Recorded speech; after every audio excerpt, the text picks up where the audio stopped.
చేసుడు అది ధృతరాష్ట్రుడ కౌగిలిని పాపం ఆ మూర్ఖుడికి అర్థం కాలేదు. ఎందుకు అంటే ఆ ఆలింగనం వెనక చాలా లోతు. ఏంటి? మన రిజర్వేషన్లని తీసేయడం అనే విషయాన్ని ఆ మూర్ఖుడికి అర్థం అవ్వట్లేదు.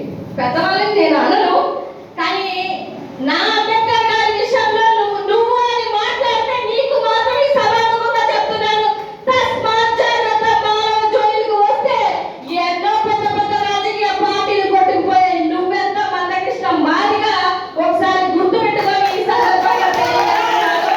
అదేవిధంగా మాదిగ ప్రజలకు కూడా చెప్తున్నా, బ్రదర్, మీకు కూడా తెలియని విషయం ఏంటంటే ఆయన మిమ్మల్ని కొన్ని సంవత్సరాలుగా మిమ్మల్ని అందరినీ మోసం చేస్తున్నాడు.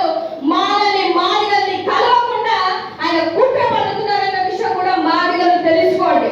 మొన్న ఎవరో చెప్పారు నాకు, మందకృష్ణ మాదిగ భార్య మాల, ఆయన అల్లుడు అంటే ఈయనకి మాలగా ఒక పిల్లలు కావాలి, మాలగా ఒక అల్లుడు కావాలి, కానీ మాదిగలు మాత్రం కలవకూడదు, వాళ్ళ కోసం మాత్రం ఉద్యమం చేయకూడదు. ఏమయ్యా మందకృష్ణ మాదిగ, ఏం మాట్లాడుతున్నావు అనేది ఒకసారి గమనించుకోండి. అదేవిధంగా ఈ సభాముఖంగా చెప్తున్నాను, గవర్నమెంట్ ఎంప్లాయీస్ ఎవరైతే ఉన్నారో ఐఏఎస్లు, ఐపీఎస్లు, ఎంఆర్ఓలు, కలెక్టర్లు, జాతిని ఉపయోగించుకున్న మీ అందరికీ మళ్ళీ చెప్తున్నాను, బయటికి వచ్చి ఉద్యమం కోసం పోరాడండి, జాతిని నిలబడండి. ఇక్కడ ఉన్న పెద్దవాళ్ళందరికీ మీరు సహాయంగా అండగా ఉండని సందర్భంగా తెలియజేస్తూ మాలలందరినీ ఒక చోట కూర్చోబెట్టడం అనేది అంత ఈజీ కాదు బ్రదర్.